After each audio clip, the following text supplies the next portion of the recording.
Pat Lucey, thanks for joining us today. So to be here with you, Donagh, virtually. Yeah, congratulations on being nominated on the Entrepreneur Award.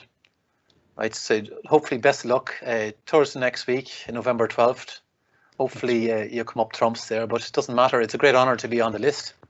Absolutely, yeah. I mean, you've fantastic, we'll say, compatriots in the industry out there as well on that list, and it's great that we have 4 from Cork, including yourself. A few questions for you, right? Just in this brief interview, right? Do you want to introduce kind of Aspira to the people who don't know what your business is, services, products, customers, and so on? Sure. So thanks, Donagh, and delighted to get the chance to chat to you. And next week we see the Entrepreneur of the Year finals, and as you say, there's a bunch of Cork representation there, so we'll be hoping that one of the Cork crew are coming home victorious from it. Yeah. But in any case, it's just been a great experience getting to meet the fellow business people and learning from some of what they're doing. I said sometimes I wanted to just stand up and applaud when I hear their stories, and what they've achieved. It's been amazing.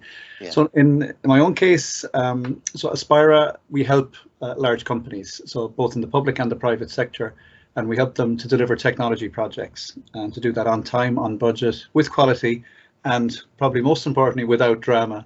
So anybody who has experienced delivering tech projects knows that they have a reputation for going wrong and being delayed and everything else. So it's an area we have a lot of expertise, and we can help clients to make sure their projects get delivered. So at this point, we have over 200 clients spread across 25 different countries. Okay. It's a mix of, it can be advisory or project management services we give them, or it could be our software development and IT team. So we take ownership of projects for our clients and help them to transform through using technology. Okay. And where are your teams located? Where are your people located? So our HQ is in Little Island in Cork. Okay. We have another office in the Docklands in Dublin. We've an office in Amsterdam in the financial district there. Very good. We have a base in Abu Dhabi in the United Arab Emirates. And we will be announcing next week we're opening another office in the Netherlands, in The Hague, and a new office in Malaysia, Kuala Lumpur. Excellent. So that's breaking news coming out on those last two. We'll be putting out information about that next week. Okay, well, at least the time zones are all in one direction. Exactly. I can see it. In early mornings. It's a bit on time, yeah. Okay, very good, very good. A bit in your background. So where does it come from? But you were corporate at one point and then started your own business. Yeah. That's right. So I'm actually, this month I'm in Cork for 30 years. I came here to work with Motorola, the company based. Where's your origins? Where are you from? Patrickswell in County Limerick. Okay. So Limerick, man. Okay. This is where I get to mention about the Limerick hurling team being the best hurling team, and all my Cork friends would be disappointed if I didn't say that. Of course. So I grew up in a family business in Limerick, shop, petrol station, cafe, and studied electronics in Limerick, which is now UL, and went to work with Siemens in Munich, came back to get a job in Ireland in Cork with Motorola. I've been in Cork since. So 2007, Motorola decided to exit Ireland.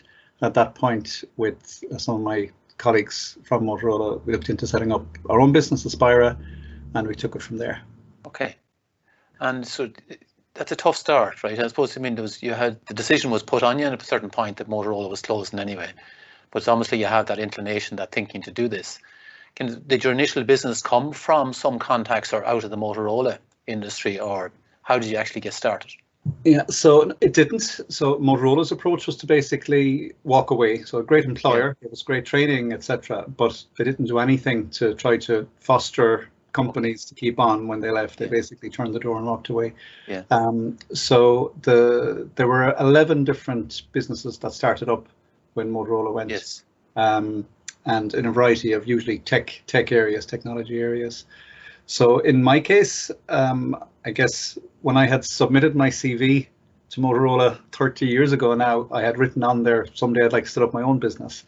And I had forgotten that. It completely gone out of my head until I was clearing out my desk and found that old CV, and it kind of got the wheels turning again. And I felt really at that stage, it was now or never. So I would consider myself an accidental entrepreneur.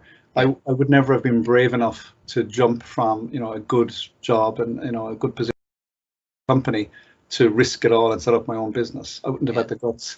So great respect for the people who have done that. But in my case, as you say, like the decision was thrust upon me. It was now or never. And really, Colm, my co-founder, Colm Horgan, the two of us set up Aspira. We felt we had learned enough working for the multinational that we felt we could build an Irish company that could compete and beat multinationals in terms of technology project delivery. Very good, very good. But you came from, I suppose, the family business background. That must have given you some view of the world. Well, you're dead right. I mean, I never knew the word entrepreneur, but growing up in the family business, like my parents, they didn't get the benefit of the education that people get now. Yeah. They had to emigrate to England to get a job in the 50s, and they saved up money.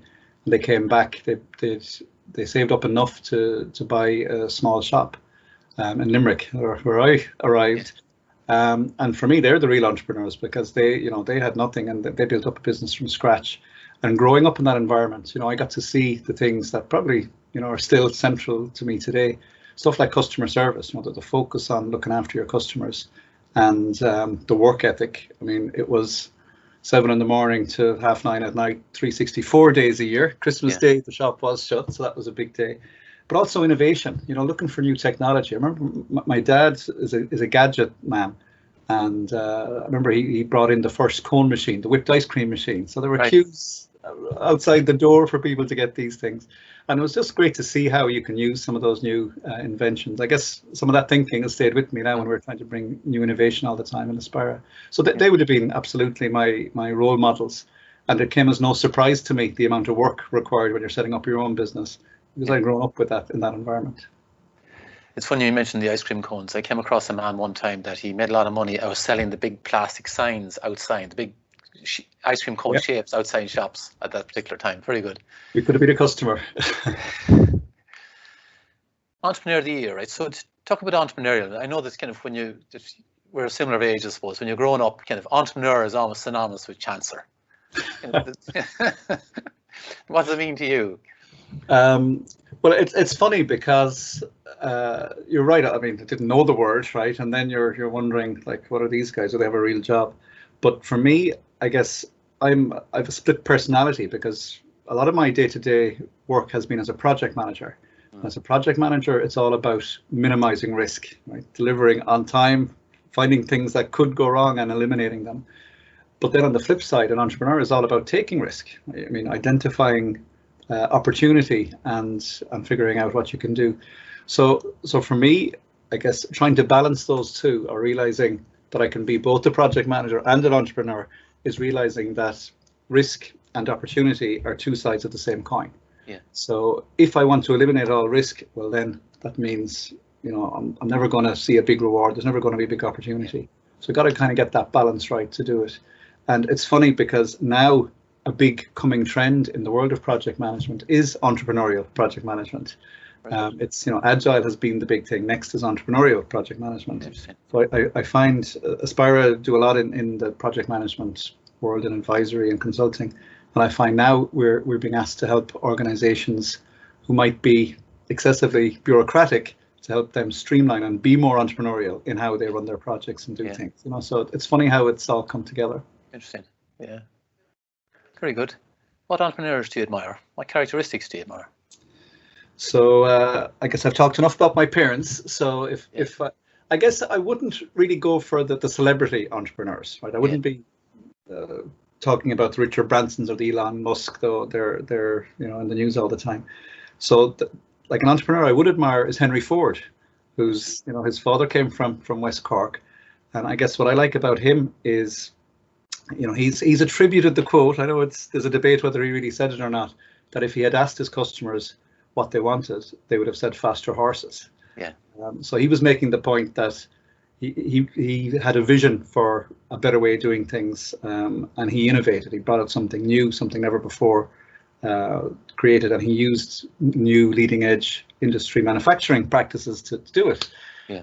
And he totally revolutionized the world, right? How we get from A to B now has been changed because of him. So for me, somebody who can use innovation to make about that level of change is really attractive to me. And the other, I guess, the characteristic I don't like in entrepreneurs is being too full of themselves. Yes. So I've seen now from different startups and businesses, a huge element of success is luck. It's not all down to brilliance or hard work. You need to be lucky as well. And I think I know I've seen some people who forget that, right? They might think that it was all just down to them. Now, don't get me wrong. Luck it isn't all just a game of luck, because it's hard work that puts you in the place where good luck will find you.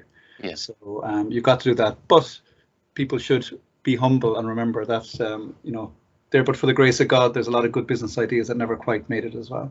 Okay, absolutely. No, that's good to hear it. Okay.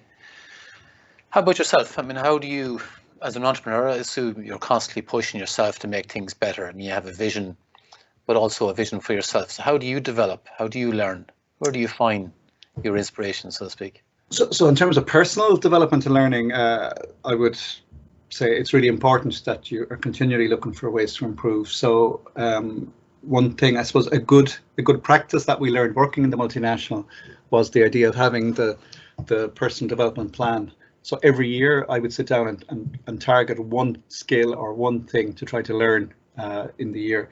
So last year I signed up and did a diploma with Technological University Dublin, all about international growth. So learning how to grow a business in other countries, other cultures, dealing with them, negotiating in other cultures. Yes. And I found it great. And I learned as much from the other course participants as I do from the formal stuff, just the chats over coffee and stuff like that. Yeah. The year before that, I did a high impact presentation skills training course run by Skillnet, which I do a lot of speaking at events, and I know that there's always ways you can do better. So things like that I enjoy doing.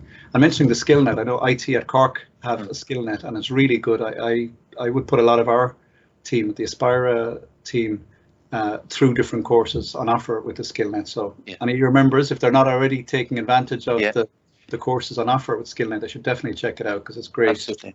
Great. Yeah, no, it brings great benefit to many companies. Okay, very good. What's your break away from work? What's your de-stress? I guess that has become very pertinent now with COVID and with lockdown, because probably the most common thing I would have done in the past was travel, and usually work travel, but it just breaks the routine. You're getting out to Abu Dhabi and Dubai and the Netherlands, and you get a chance to see places as well as work. So with lockdown, that's all changed. I did get to visit all kinds of places in Ireland this year, and in Cork that I haven't, in my 30 years here, I haven't been to before. So it was great from that point of view to see some of the fantastic scenery. Once you get the weather, you can't go anywhere nicer than locally here. I guess on a daily basis, my poor dog's legs are walked off her at this stage. That's my most common activity. And I've also been the one forcing our extended family to participate in family quizzes online and stuff like this, so doing stuff like that. I think at work, it's something we have made an effort to address stuff for people, because, you got to look after people, and particularly some people don't have the same support structure around them as others. So we've set up things like weekly live yoga sessions. We're doing a thing right now in November. We're collectively walking the length of Ireland, the Netherlands, and the UAE. So people are all going on walks, they're recording the distance, they're taking photos and putting them in, and we're all sharing those photos. And just again to give people a sense of kind of we're all in this together. And the most recent one we've all signed up to is putting together an Aspira cookbook for Christmas. So everybody is submitting one recipe and picture. It'll probably be 500 cocktails and no main course, but we'll see what kind of cookbook we end up with. Very good, very good. I suppose you mentioned the sort of being innovative and how you get in the team interact at this time, both not just work-wise but socially. Kind of how do you benefit collaboration in remote working environments? Kind of in IT Cork, again, driving events, driving more discussion, all based around teams, but also in bringing the groups together, allowing people to find other ways of networking kind of in this virtual environment is important. Aspira has made fantastic progress over the years. How many years now? since 2007. 13 years now. Yeah. 13. We got to get. I hoped 13 wouldn't be an unlucky year, but I guess nobody is saying 2020 has been a great year. So roll on the 14th year. Yeah. Well, we have to learn new lessons fast here. What's next? Where do you go from here? So I guess since we started, we've been lucky enough that we've doubled in size every 2.5 years, and to maintain that level of growth, our focus has to be international. So that's why we've built up our business in the Netherlands, the UAE. We're announcing shortly the Malaysia expansion, and I guess in times like this, the options are either to sit back and try to wait for things to blow over, or else to keep going. And my view is, we want to do more than survive. We want to thrive during this pandemic. See if there's opportunity out there. See if there's things we can do to help our clients. And there's lots of opportunities. So we're going for it, and we're seeking to expand. So our goal is, like when we started off Aspira, we wanted to have a global impact.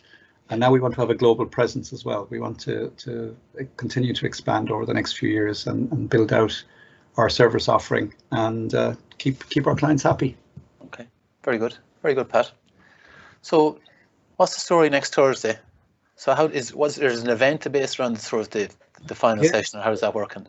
So the Entrepreneur of the Year event, normally it's 1,500 people in City West Hotel, black tie event. So this year it's going to be it's still a black tie event. So I'll be putting on the tux in front of the laptop. And it's going to be a virtual event. Okay. But I must say they've done a great job of making the event real. Rather than a bunch of people traveling together, the plan originally was for all the finalists to go to Cape Town for a week together for a bunch of different business engagements. Yeah. So instead we had a 2-day virtual retreat, which was excellent. Yeah. And as you mentioned, like groups like IT at Cork and the Entrepreneur of the Year competition are really allowing people to network and connect and stay talking, which is so important, because if we all just hunker down into our bunkers, things won't last. We've got to keep making that extra effort to reach out to each other and connect. And I guess the guys have done a great job on that. It's going to be on TV. It's on RTE television on Thursday night. Not quite sure how it'll look, but we'll see. It'll be fun. Yeah, it'll be fun. Pat, that's fantastic. Congratulations again. It's great to be in that community and great to have that network now that you'll use forever. Absolutely. But, enjoy it. Good man. And thanks for the time. Thank you, Donagh. Thanks very much for the time to chat, and continued success to you and to all the guys. We really appreciate the support we're getting from the IT at Cork community. So excellent. Well done. Keep it up. Good stuff. Pat, thank you.